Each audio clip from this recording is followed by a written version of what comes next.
সপ্তাহের প্রথম দিন কলকাতার প্রাণ কেন্দ্রে তৃণমূল কংগ্রেসের শহীদ স্মরণ। ধর্মতলায় মঞ্চ বেঁধে অনুষ্ঠান তৃণমূল কংগ্রেসের। শহর জুড়ে তীব্র যানজটের আশঙ্কা। রাস্তায় চলবে অর্ধেকের কম বাস। অফিস টাইমে চূড়ান্ত হয়রানির শিকার হবেন নিত্যযাত্রীরা।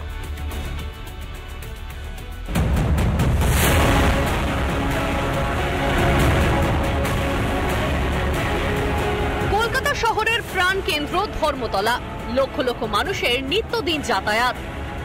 আর সপ্তাহের প্রথম কাজের দিনে সেই ব্যস্ততম জায়গাতেই বিশাল মঞ্চ বেঁধে বসছে তৃণমূলের শহীদ তর্পণের আসর।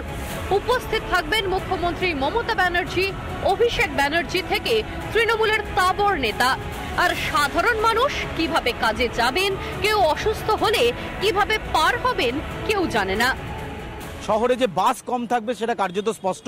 অর্ধেকের কম বাস শহরে চলবে, কারণ শাসক দল সংগঠন তারা ইতিমধ্যেই একাধিক বাস বুকিং করেছে।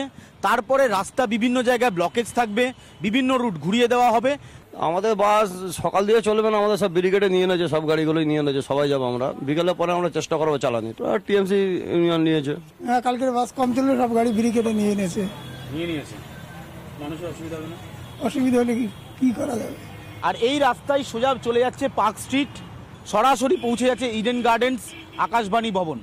আর এই দিকে রাস্তাটা হচ্ছে গভর্নমেন্ট ইস্ট সরণি। এই রাস্তা গিয়ে সরাসরি মিশে যাচ্ছে হাওড়ার দিকে।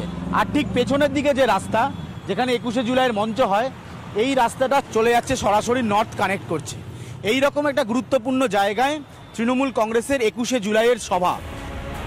ধর্মতলা এলাকায় যান চলাচলের ওপরও জারি হয়েছে নিষেধাজ্ঞা। আমহা Street, Bidhan Sarani, College Street, Brabourne Road, Strand Road, BB Ganguly Street, Bentinck Street ও নিউ সিআইটি রোড। পার্কিং এ নিষেধাজ্ঞা জারি হয়েছে ভিক্টোরিয়া চত্বর, Hastings Crossing, Cathedral Road, Hospital Road, Lovers Lane ও ক্যাসুরিনা অ্যাভিনিউতে। ইতিমধ্যেই নো এন্ট্রি করে দেওয়া হয়েছে হাওড়া। বন্ধ রামকৃষ্ণপুর থেকে হাওড়া স্টেশন লাগোয়া সমস্ত রোড। হাওড়া সিটি পুলিশের পক্ষ থেকে এখানে ব্যারিকেড করে দেওয়া হয়েছে, যাতে করে এলাকায় কোনোভাবে গাড়ি ইতিমধ্যেই কিন্তু না ঢোকে। সকাল থেকেই কিন্তু যান নিয়ন্ত্রণ করা হচ্ছে হাওড়া সিটি পুলিশের পক্ষ থেকে।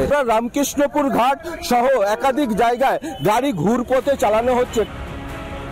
বছরের পর বছর ধরে 21শে জুলাইয়ের নামে শহরের যানজট থেকে মানুষের ভোগান্তি সবই জানেন তৃণমূল কংগ্রেসের জন্মদাত্রী তথা রাজ্যের মুখ্যমন্ত্রী। সাধারণ মানুষের হয়তো একটু প্রবলেম হবে কালকে, মানুষ আসবেন চারিদিক দিয়ে, এবং সবাইকে বলবো প্রশাসনকে কোঅপারেট করুন, এবং প্রশাসনকেও বলবো প্লিজ লক্ষ্য রাখবেন যেন মানুষকে যারা দূর দূরান্ত থেকে বাসে আসে তাদের যেন 3 কিলোমিটার আগে দাঁড় করিয়ে দেবেন না।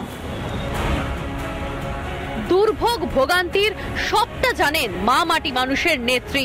তারপরেও বছরের পর বছর শহীদ স্মরণের নামে ডিমভাত অনুষ্ঠান। মমতা বন্দ্যোপাধ্যায়ের অনুপ্রেরণায় পশ্চিমবঙ্গে কি 21শে আইন চলছে? রিপাবলিক বাংলা।